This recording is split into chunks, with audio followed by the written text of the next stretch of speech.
From the headquarters of Telesur English in Quito, Ecuador, I am Estefania Bravo. This is From the South.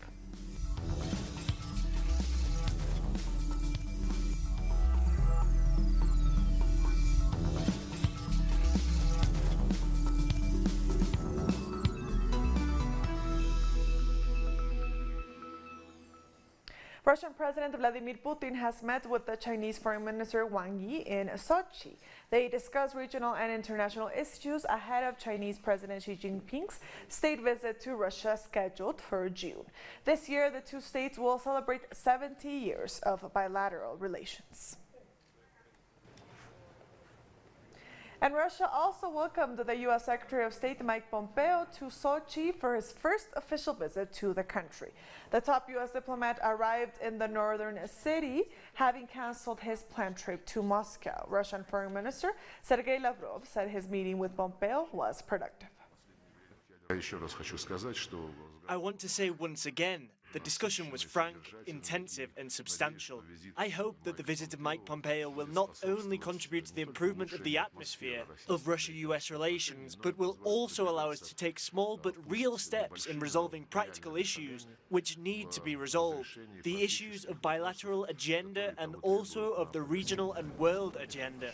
And speaking after his encounter with the U.S. Secretary of State, Lavrov condemned unilateral sanctions placed on Iran by the Trump administration. He said he plans to discuss the crisis created by the United States' actions in the region with Pompeo on Wednesday.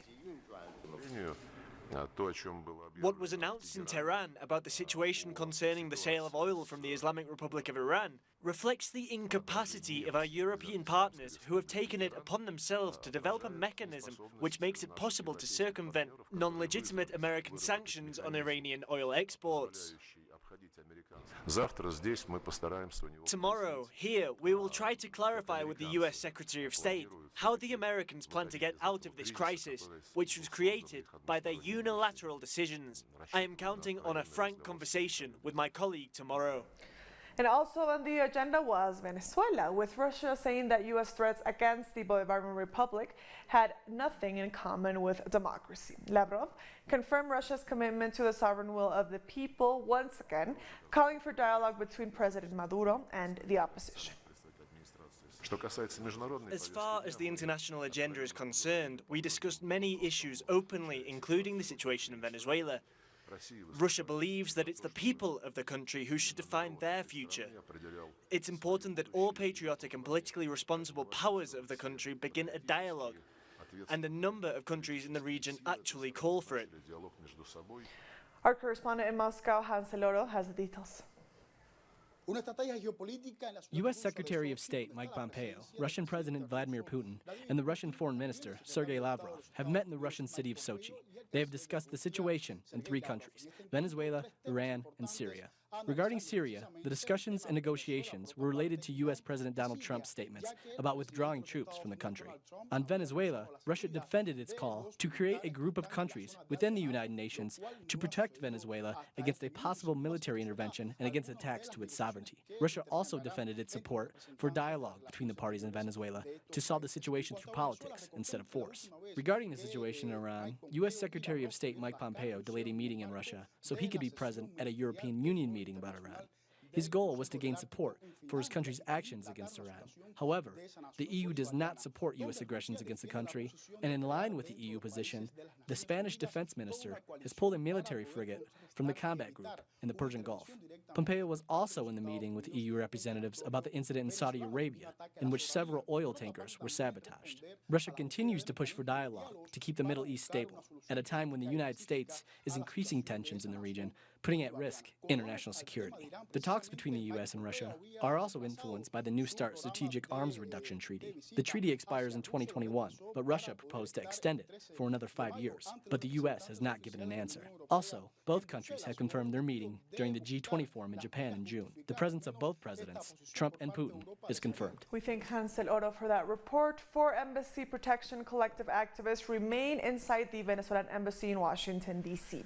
They stayed after other activists were forced to leave after police invaded the building, demanding that they leave the premises. The collective has been inside the embassy since March 19th, showing their support for President Nicolás Maduro's government.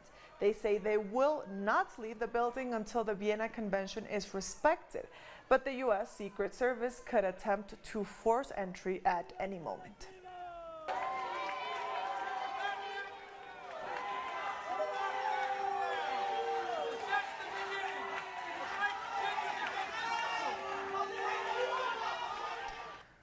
Our correspondent Jorge is on the ground at the embassy. We are knowing more detail. We are knowing. Thank you. We are knowing more details of a confusing incident that took place last night here at the Embassy of Venezuela in Washington. We know this version through the attorney of the group that is inside, the activists that are called themselves like the Collective for the Protection of the Embassy. There was its lawyer, their lawyer was accompanying a group of policemen that get into the porch of the embassy, broke the locksmiths, then they opened the door. They, according to the lawyer, didn't get in, but from there they were reading a document, supposedly an eviction note. The activists were inside. They were giving them the order to leave the premises. They refused because they refused the validity of the document because they were violating the Vienna Convention. After reading the document, the policemen closed the door and left. That is the version of their lawyer. Now the interpretation is that they were trying to scare them, pushing them to leave by their own initiative, but the reality is that they continue inside with no food, no water, no medicine, and absolutely isolated, but they are ready to resist, and they're trying to push a solution where a third country, a third party will take over the control of the embassy, as it does happen in many occasions with Switzerland. And Venezuela's Foreign Minister Jorge Arreaza is urging Washington to adhere to international law following the illegal invasion of Venezuela's embassy in Washington, D.C. Arreaza tweeted, "For the upteenth time, we require the U.S. government to comply with the Convention on Diplomatic Relations, protect our diplomatic offices in Washington, D.C., and respect the human rights of activists who protect the building with authorization from the Bolivarian government of Venezuela." And the Venezuelan Foreign Minister has also condemned the actions of Portuguese bank Novo Banco, which has frozen over 1.5 billion euros of Venezuela's funds at the request of the U.S. government. On Twitter, the foreign minister said the illegal holding of these funds affect the entire population of Venezuela, as they are destined for importing medication, food, industrial equipment, supplies to treat malaria, HIV, and other chronic diseases, as well as to pay standing financial commitments with international bodies and to pay the salaries of foreign service personnel. Arreaza added that while his Portuguese counterpart announced that banks do not answer to the Portuguese government, it's clear that they do answer to the request of the U.S. government. These comments come as the Bolivarian government has continuously requested that the Portuguese government step it up in a stop to the illegal freezing of Venezuelan assets. And the Spanish government has withdrawn a Navy frigate from the U.S. battle group sent to the Gulf as part of what the Pentagon calls a warning to Iran. Last week, the United States sent a naval strike group led by the USS Abraham Lincoln to the Gulf. The country is stepping up its sanctions and military threats against Iran. The Spanish frigate, the Méndez Núñez, was on a one-year attachment to the naval group. It was the only non-U.S. ship accompanying the U.S. aircraft carrier. We're going to be scrupulously respectful of what we agreed to with the European Union, with NATO, and with the United States. And then, precisely because of that, if the U.S. government wants the aircraft carrier Abraham Lincoln to go to a certain zone for a certain mission, a mission that at no time was agreed to with Spain, then we will provisionally leave that combat group and we will return when the mission continues as it was agreed to before. Our correspondent in Madrid, Adriana Cardoso, has the details. Spain has withdrawn the Méndez Núñez frigate, with 215 Marines from the U.S. battle group led by the Abraham Lincoln aircraft carrier. This frigate won't enter into the Iranian part of the Persian Gulf because of the escalating tension between the U.S. and Iran. Later, the frigate will continue its round-the-world trip with this U.S. naval group that is due to arrive back in California at the end of October, but it won't enter into the Persian Gulf. The attachment of the Spanish frigate to the U.S. naval group was planned months ago, but now the U.S. has declared that it is deploying the group to send a clear message to Iran that any attack against its interests will be met with relentless force. That's why Spain won't enter the Gulf, nor will it withdraw from this battle group. The Minister of Defense, Margarita Robles, made it clear that Spain will remain faithful to the positions of the European Union and of the international institutions. We'll be back very soon. Stay with us.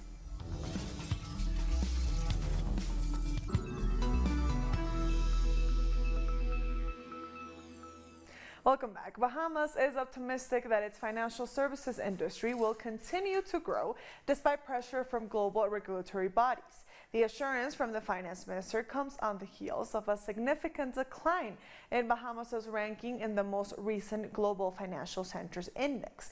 This year, the Bahamas avoided being blacklisted as a tax haven by the European Union, escaping inclusion on the damaging list it was placed on last year. The finance minister says the island is in good position to attract more businesses. Guyana has signed a memorandum of understanding with UNICEF on child protection concerning Venezuelan migrants. It aims to ensure documentation for migrant children, proper health care, and support on access to services for sexually abused minors. Guyana is among the Caribbean countries that have lent a helping hand to Venezuelans as the U.S. maintains its economic blockade, which is hurting Venezuela's most vulnerable citizens. Meanwhile, CARICOM maintains its stance of non-intervention in Venezuela's affairs. And CARICOM Secretary General has called for an unified and urgent response from member states on the situation in Venezuela. Ambassador Lavrov was addressing the 22nd meeting of the Council for Foreign and Community Relations, currently taking place in Grenada. He says the political situation in Venezuela is worrying and requires an urgent and concerted response from all actors. Lavrov said CARICOM must be guided by the principles of non-intervention. He called on member states to bolster relations with like-minded nations and continue to advocate for multilateralism. And meanwhile, in opening the two-day meeting on Monday, Lavrov also called on the U.S. to lift the unwarranted economic sanctions against Cuba. Next month, the 15-member group will host the 6th meeting of Ministers of Foreign Affairs and of CARICOM and Cuba. Students in Brazil are demonstrating against the Bolsonaro administration's plans to cut funding to the education sector. Our correspondent, Ryan Meir, has more.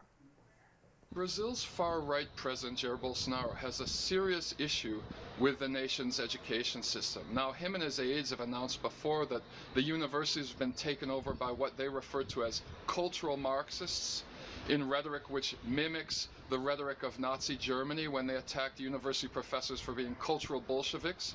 And last week, he announced cuts to the national university system, and he announced that the government is going to stop funding the fields of sociology and philosophy altogether.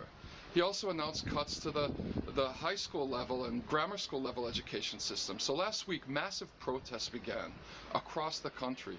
In cities like Curitiba, Rio de Janeiro, and Salvador, students took to the street to complain against Bolsonaro and his spending cuts. And tomorrow, on May 15th, there's going to be a national strike of education workers and students taking place in every state in Brazil.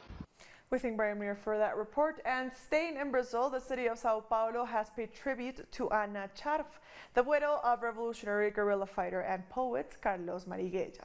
The event was attended by political leaders, social movements, and activists known for their role in the struggle against the civil military dictatorship in Brazil. Those in attendance denounced the murder of Marighella in 1969. The event was also a response on the government of Jair Bolsonaro, who is accused of seeking to erase the history of resistance against Brazil's dictatorship. Marighella was a leader, a guy for the Brazilian people, the Brazilian Revolution. He's still contributing now. We should explore his contributions further, because they are always adjusted to the needs of the revolution. A Brazilian revolution that puts power in the hands of the people, in the hands of the workers. This is a task that is yet to be completed, but that must be. We are living in a tragic period both politically and for Brazilian society. There's a regressive government, almost medieval. One of the things that this government wants to do is to destroy the memory of the people, of their resistance, and their freedom fighters. That's where Carlos Marighella becomes important. The Colombian government says it respects the sovereignty of the United States after U.S. authorities revoked the visas of top Colombian judges. Foreign Minister Carlos Holmes Trujillo says the government hopes that the problem will be solved in accordance with the rules and procedures of the United States and international law. Last week, U.S. authorities revoked the visas of one Supreme Court and 2 Constitutional Court judges as the 2 countries discuss extradition requests for those accused of drug trafficking during the decades-long internal conflict. And the humanitarian crisis in Colombia continues to worsen as a social leader is killed every 2 days.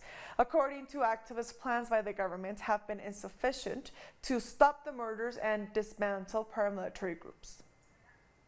Human rights defenders have insisted that the strategy the government is using regarding the murders of social leaders is wrong because it focuses on the screening of the crimes. That means it's used later and not to stop the murders. We are handling the situation to analyze some crimes and to look at the response of the state.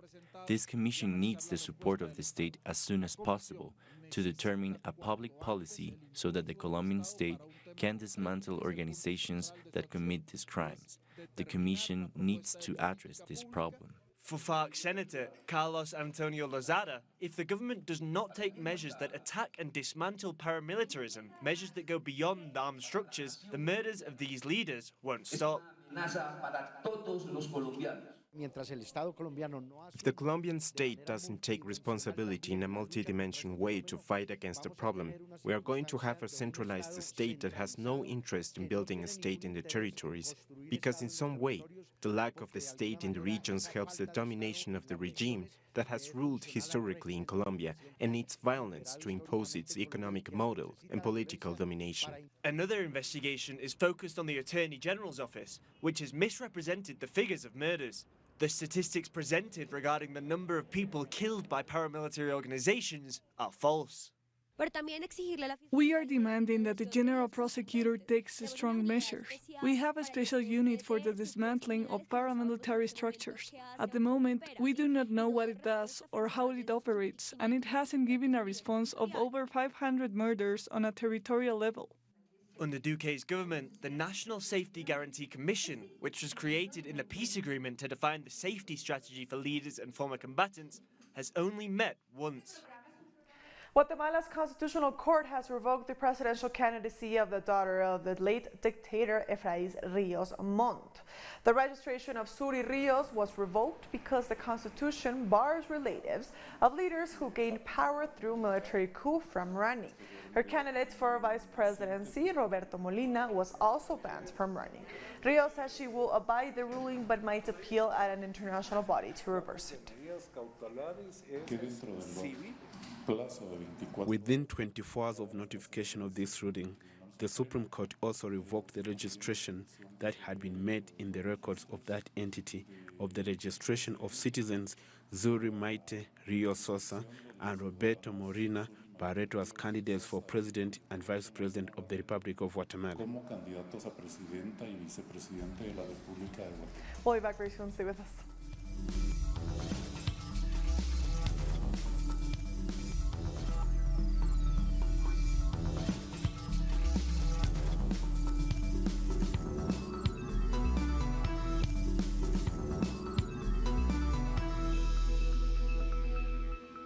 Welcome back. Hundreds of demonstrators have marched in Guinea-Bissau's capital to demand the appointment of a new prime minister and government. This comes 6 months before the proposed date for the presidential elections. The country's National Electoral Commission has called for the presidential elections to take place on November 3rd. This political impasse comes 2 months after legislative elections in March. The school year is getting messed up. That's why we are in the streets. The president is not this country's only son. We have gone through 11 years of struggle. We want to say to the President of the Republic that he is questioning the expression of the people at the polls. But let the President know that as soon as the people have expressed their choice, they no longer have any questions to raise about freedom or about who should govern or not. Obviously, it is the people who must govern. The Sudanese Military Council has denied responsibility for several killings and warned the demonstrators that it will not allow chaos. The protesters hold the army responsible for shooting in which 4 people died on Monday, but the military said it didn't open fire on demonstrators. The military and protest leaders claim to have agreed on a power-sharing deal earlier in the day. We did not shoot one bullet, whether it be the armed forces or the rapid support forces or any forces or members of our nation protesting at the sit-in, which we are ourselves a part of. However, we are reiterating we will not allow chaos. Chaos is a scourge on the people. The Sudanese people do not deserve to experience what other people in the region have experienced. The United Nations has ordered that refugees not be returned to Libya as the conflict worsens. A UN spokesperson said it was not appropriate to rescue and return refugees to the North African country while fighting is ongoing. Official statistics indicate that more than 60 migrants have drowned since clashes around Tripoli began, and hundreds of people have been rescued only to be returned to detention in unacceptable conditions.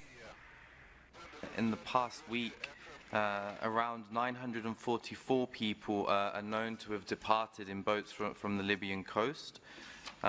We know of the 65 that drowned in the incident of Tunisia, but of the survivors, 65% were subsequently disembarked in Libya. The UNHCR has repeatedly called that at this time nobody should be returned to Libya, that there are no safe ports there, and we cannot consider this to be a rescue if people are being returned to dire conditions inside Tripoli detention centers. So, a U.S. court has awarded more than $2 billion to a couple who claimed that a now Bayer-owned Monsanto weed caused their cancer. Alva and Alberta Piliot used Monsanto's glyphosate-based Roundup weed killer on their property between 1975 and 2011, which allegedly caused their lymphoma. This is the third and the largest U.S. jury verdict against the company in litigation over the chemical to date. Bayer currently faces more than 13,400 U.S. lawsuits over the herbicide's cancer risk. Monsanto keeps denying that it causes cancer, and these two fine people here are casualties of that deception. This is going to continue until Monsanto and now Bayer takes responsibility for its product. People are dying. People are getting sick. And they have no idea that it's being caused by Roundup. This verdict, $2 billion in punitive damages, is as clear of a statement as you can get that they need to change what they're doing. And I hope to God I do not have to stand here in 6 months or another year with another person who's a victim of this type of fraud. Monsanto needs to change its conduct. The writing is on the wall. 3 juries have spoken. And people like the Pilids deserve better. And with that story, we've come to the end of this news brief. These and other stories, as always, find them on our website at telesurenglish.net.